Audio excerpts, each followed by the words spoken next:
इस वक्त की सबसे बड़ी खबर मुंबई से, जहां कल से लॉकडाउन जैसी कड़ी पाबंदियां लगने जा रही हैं। महाराष्ट्र के मुख्यमंत्री उद्धव ठाकरे ने कहा है कि महाराष्ट्र में हालात आउट ऑफ कंट्रोल हो चुकी है। वायरस की चेन को तोड़ने के लिए पूरे राज्य में ब्रेक द चेन की मुहिम चलाई जाएगी। मोटे तौर पर यह समझ लीजिए कि लॉकडाउन का नाम बदलकर ब्रेक द चेन मुहिम रख दिया गया है, क्योंकि कल से 30 अप्रैल तक पूरे महाराष्ट्र में, जी हां, पूरे महाराष्ट्र में कर्फ्यू लग जाएगा और जरूरी सेवाएं ही इस दौरान चालू रहेंगी।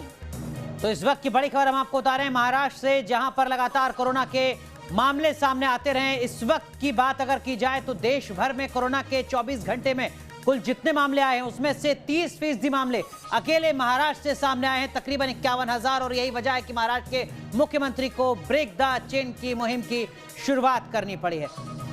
लेकिन ब्रेक द चेन में क्या कुछ कहा गया है, कितना बदला है लॉकडाउन के मुकाबले ब्रेक द चेन मुहिम, ये हम थोड़ा आपको जरा समझाने की कोशिश करते हैं क्या कुछ खास है। देखिए, ब्रेक द चेन कैंपेन में 15 दिन की संचार बंदी रहेगी, ये बात कही है मुख्यमंत्री ने।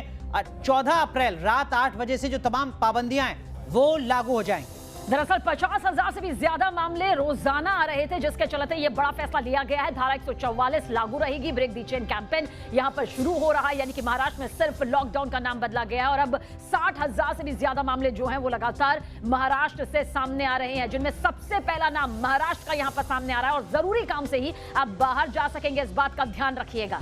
जरूरी सेवाओं को छोड़कर सारे दफ्तर बंद करने का ऐलान किया है उद्धव ठाकरे ने, क्योंकि कोरोना के आंकड़े लगातार बढ़ते नजर आ रहे थे। सिर्फ बैंक, पेट्रोल पंप ही खुले रहेंगे। आप समझ सकते हैं कि 13 अप्रैल तक का जो आंकड़ा था, जो सरकारी आंकड़ा था, उसके मुताबिक आंकड़े 51,000 थे, वो बढ़कर 60,000 हो चुके हैं, यानी 9,000 मामले और ज्यादा बढ़े हैं। यही वजह है कि ब्रेक द चेन कैंपेन की शुरुआत करनी पड़ी है। रेस्टोरेंट से 7 बजे से पार्सल मंगवा सकेंगे।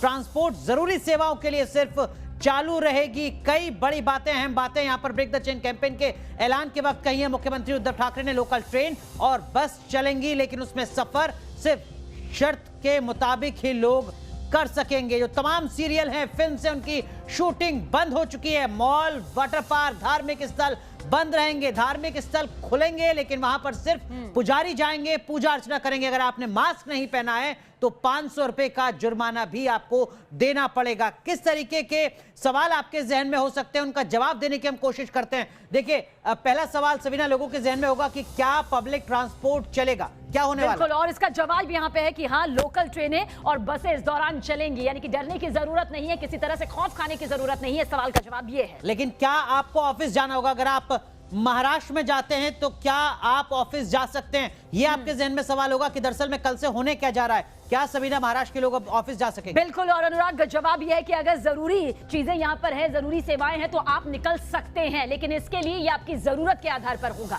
लेकिन एक और सवाल आपके जहन में होगा, कौन कौन से वो दफ्तर हैं जो दरअसल में महाराष्ट्र में बंद रहने वाले हैं, जो ऐलान किया है उद्धव ठाकरे ने ब्रेक द चेन का? तो गैर जरूरी सेवाओं से जुड़े जो दफ्तर है वे पूरी तरह से बंद रहेंगे, यानी कि पाबंदी इन पर लगी हुई है। इस सवाल का जवाब, बैंक खुले रहेंगे क्या सबीना?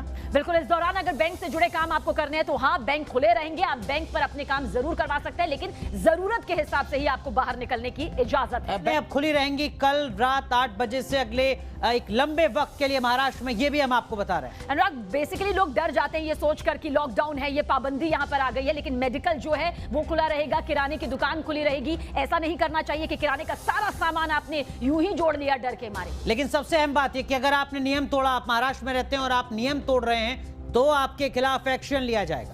बिल्कुल। और ये सबसे अहम सवाल है, अगर आपने मास्क नहीं पहना और अगर आप पकड़े गए तो 500 रुपए तक का जुर्माना यहाँ पर तय किया गया है। बिल्कुल। मुंबई जानी जाती है फिल्मों की शूटिंग के लिए भी, लेकिन उद्धव ठाकरे ने जो ऐलान किया है उसका सीधा मतलब यह है कि अब फिल्मों की, सीरियल्स की शूटिंग पर भी रोक लगा दी गई है। कुल मिलाकर मुंबई में हालात बेकाबू होने के बाद लॉकडाउन जैसी पाबंदियां लगा दी गई।